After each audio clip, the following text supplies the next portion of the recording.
Hey y'all, it's me, Lynn Daniel, coming to you today. It is Thursday, June 16th, 2016. It's been a very busy day. Got a lot done today.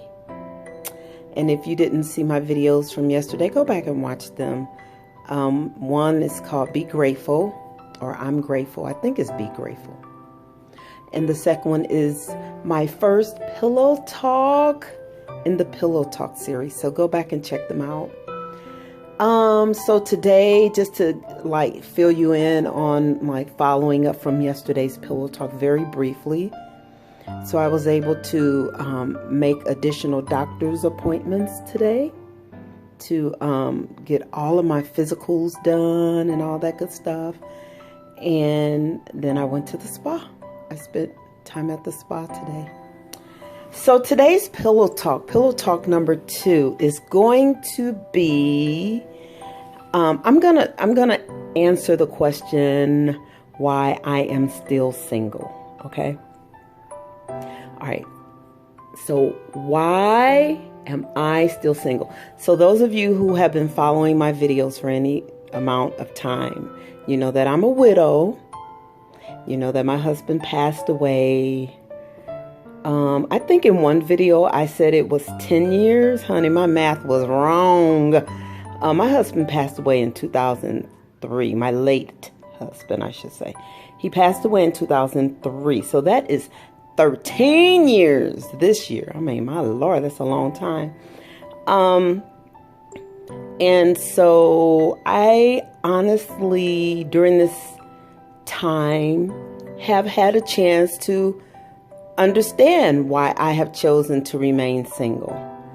And I'll share a little bit of it with you. I'm not going to tell you all everything, but I think it's important. Like for any of you who have suffered a devastating loss, you'll get it. Other people may not understand and they may not get it.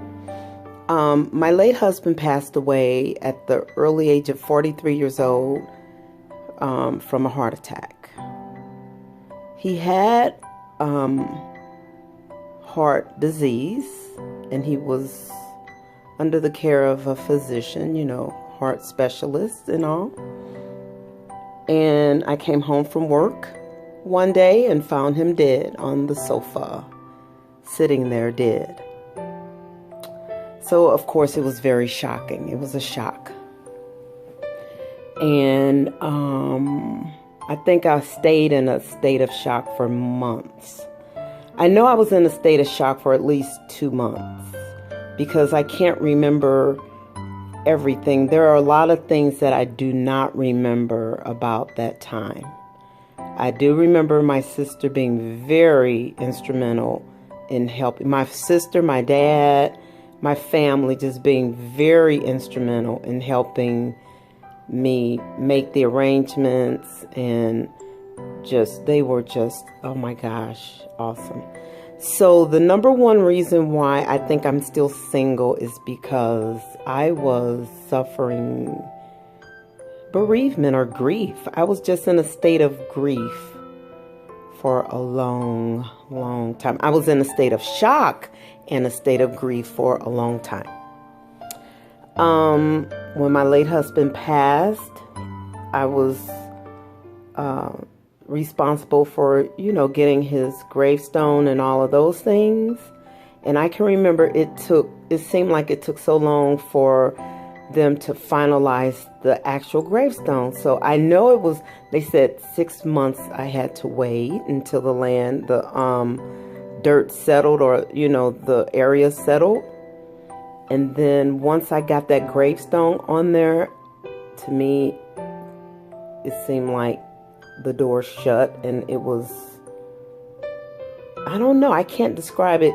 I think a lot of this is on the spiritual realm too, like on the spiritual plane of life and the emotional plane of life,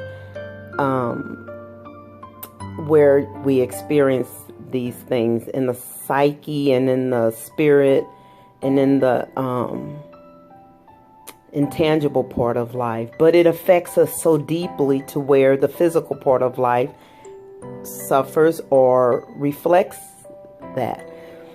Okay, so then once a few years passed, I made decisions to keep living. I made a decision after my late husband passed to keep living, to do things for myself, to help myself grow as a person, as a mom, to really show my daughters and to show myself that life goes on, that we can continue to grow and express our humanity, our creativity, and our purpose. So, and I did that. I immediately, I think I took a class, and I just did a lot of different things to help myself heal. But that is the number one reason why I am still single, because a part of me does not want to be in a relationship. A part of me cannot let go of, I don't know, of let go of what? I don't know of what. I think of the person that I had been with since I was 19 years old. A part of me can't let that go. Yeah, it's deep. So another reason why I think I am still single is once I was going through the healing process of my loss, I started like, you know how they say when you have a triggering event, it triggers memories of like previous traumatic experiences. So during my healing, oh my gosh, I was starting to remember like episodes of abuse that I had suffered when I was young, when I was a little young girl. And so, yeah, I suffered abuse at the hands of trusted adults when I was young. And I think I always remembered it and knew it. It's not like I did not know that those things happened. I knew that they had occurred, but you just don't dwell on those things. You keep living. But traumatic events trigger the emotions, I guess, that are already dormant. They are there, but they're dormant. And so once that major traumatic events happens, I think it's like a floodgate that opens. And so I was dealing with that too. I was like, oh, great Scott, gee whiz, more trauma to deal with. And so I'm just damaged. I was damaged. I don't think I am still damaged. I was damaged. And so when you're damaged and you're wounded, you're hurting, you don't go get hooked up with nobody else. You get yourself straight. You heal your wounds. You allow your wounds to heal. And to me, that is what an adult, a mature person does. A mature person takes the time to heal. And someone had told me way back early when I was going through this grieving process, someone had told me that it takes about 1,000 days to grieve the loss of a loved one. And so I knew that 1,000 days is about 3 years. It's a little over 3 years. So I gave myself 3 years. Once they just said that to me, I heard them say that.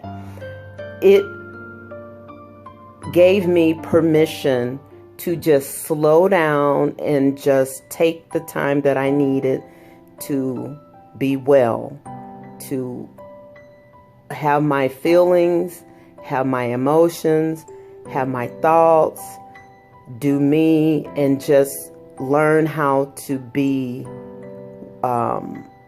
well or be okay in it. And so I think I have done the right thing for myself. And by me doing the right thing for myself, I've shown my daughters that they can do the right thing for themselves too. Like when you're a mom, just like when you're the eldest sibling or when you have siblings younger than you, you are responsible for them, whether you have been formally told that or not. When you have a responsibility to all of us, I'm not just saying you, my one friend who's watching today. I'm speaking in terms of all of us. We have a responsibility not just to ourselves, but to our children, our siblings, or anyone in our world who looks up to us or who needs us, or they rely on us for guidance or whatever.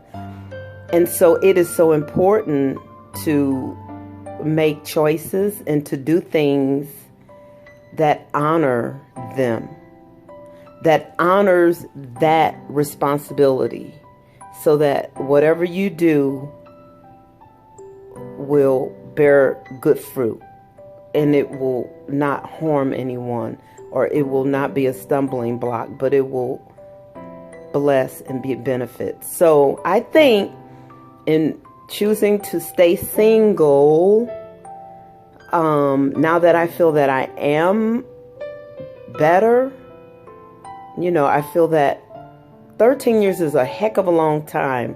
That's over a decade. I mean, it didn't take me 13 years to get here, but I'm just sharing the video with you all because I was asked the question. I have been asked the question several times throughout this whole timeline, but I was recently asked maybe 6 months ago or a few months ago or whatever. And so my answer to that is I was healing. I needed time to heal. Yep. And that's okay. And now I think I'm good. But I'm very, very picky. I'm very, very picky. All right, y'all. Thanks for watching. If you have any questions or comments, please leave them at the bottom. And subscribe if you haven't. And please like or dislike the video. That helps out. All right. Be blessed. Bye.